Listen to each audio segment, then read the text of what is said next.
Hello, my name is Dante Renee, and welcome to the 10 Room Bizarro YouTube page where I talk about films that I believe need to be talked about more. Like tonight's film, Valerie and Her Week of Wonders. This is put out by Criterion. I just jumped on the Barnes & Noble 50% off Criterion sale, and depending on when you watch this video, it's all for November of 2016, but Barnes & Noble seems to have these 50% off Criterion sales, yearly at some unannounced times. So this is when I picked it up. And here it is, Valerie and Her Week of Wonders from 1970, a Czechoslovakian film. And you can see without the glare right there, the lead actress of the film. And that kind of that daisy with some blood drops on it. This is a film that I heard about, but didn't really know anything about at all, other than people were saying it was quite interesting as a film. It plays itself out, this 1970 film, really plays itself out in almost a fairy tale fantasy type of world, but it is done in a very dreamlike, nightmare-like, very surreal, non-linear, cinematic adventure. There are very disturbing moments, there are erotic moments, there are very interesting moments, very weird and bizarre moments, very otherworldly moments, very confusing moments, and all together very beautiful moments as well. So let's get into this film, Valerie and Her Week of Wonders. We have a girl here. We have I always loved Alice in Wonderland. I always loved The Secret Garden. And this is a film led by a young girl and her perspective and her eyes on the world. And what we have here is we have a girl kind of in society, amidst the Catholicism of the society, amidst her conservative grandmother, amidst these mysterious earrings that she has that other people want very badly, amidst kind of interpreting the world around her and all of the interesting goings-on in her village, in her town. And this really has a village type of vibe to it, a small town in Czechoslovakia, it looks like, and beautiful architecture and buildings and city streets, very, very kind of cloistered and intimate with the townspeople that live there. And there are actors coming in, and there are religious folks coming in, and there are flagellations and very weird things. And amidst all of that, learning her family, learning her lineage, learning, kind of getting an interpretation of what is going on in her life and underground of her life, literally. When we look at the music for this film, there was actually a soundtrack released for this film that I found on eBay. It seemed very rare, hard to get. But there was a soundtrack done, and the music for this film, I don't know if you ever saw the film Night Riders by George Romero, but it has that fantasy bent, okay, that kind of almost Wicker Man type bent to it, but then with a healthy dose or unhealthy dose of dark organ music and children's singing and kind of mystical and weird and jarring and all over the place and dense, and captivating, very, very captivating. There's a main theme, I believe, that, from what I remember, that kind of runs through the film as well. That's mysterious, mystical, enchanting, yet viciously dark at times. Just mimicking the film, as the film sucker punches you with vicious darkness. So does the music. And the music reflects that. So the music is really just as much an adventure as the cinematic experience is. It has all of those things: enchanting, elegant, exotic, foreign, very atmospheric, orchestrated, and then bizarre and evil. And it takes you on a journey just like the movie does.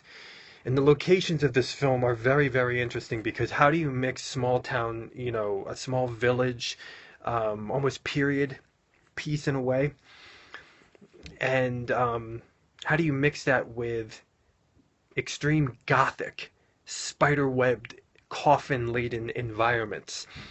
Um, you know, it's the it has gothic, it has village, it has one of the creepiest church environments I've ever seen. It has all of that mixed together, and it gives you a very bizarre world. Of course, you have the lead girl's bedroom as well, which is a location.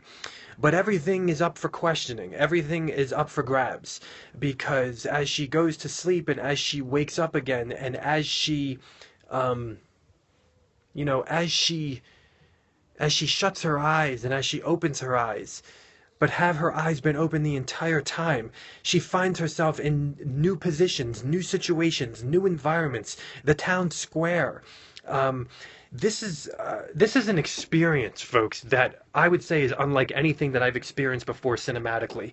Let me get a little bit more light in here. This is an experience of where we have pieces of story involving witchcraft, involving seeming vampires, involving lust and eroticism and lesbianism, and involving romance and love and possible incestuous relationships, and loss and bewilderment and protection.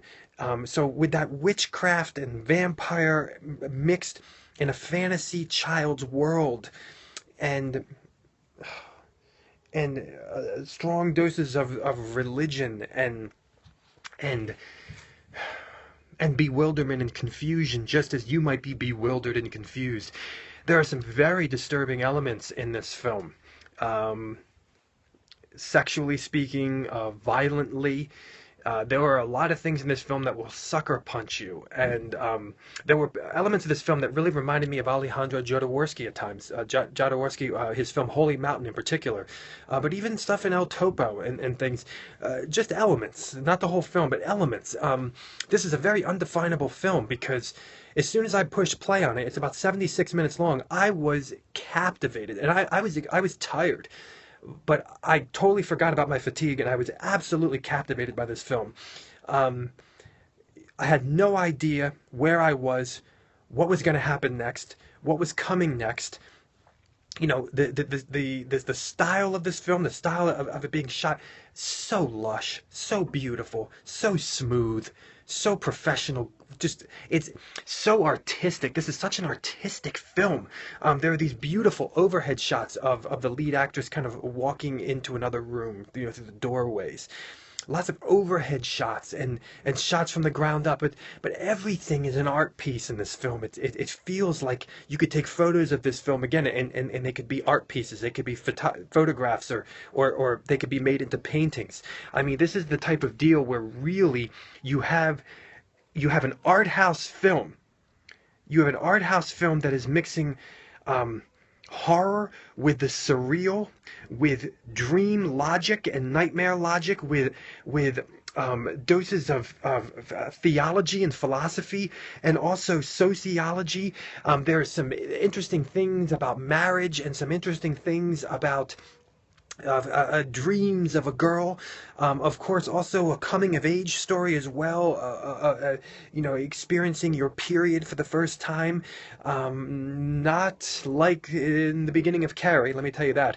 This was done very originally and has something to do with the cover of the film. There are a lot of images in this film that your mind will have a hard time grasping, and that'll bring you into an off-kilter feeling or emotional state, but also intrigued and totally what is happening. And at the same time, it doesn't matter what is happening. I am in love with the style. I am in love with the imagery. I am in love with the words. I am in love with what is happening from scene to scene.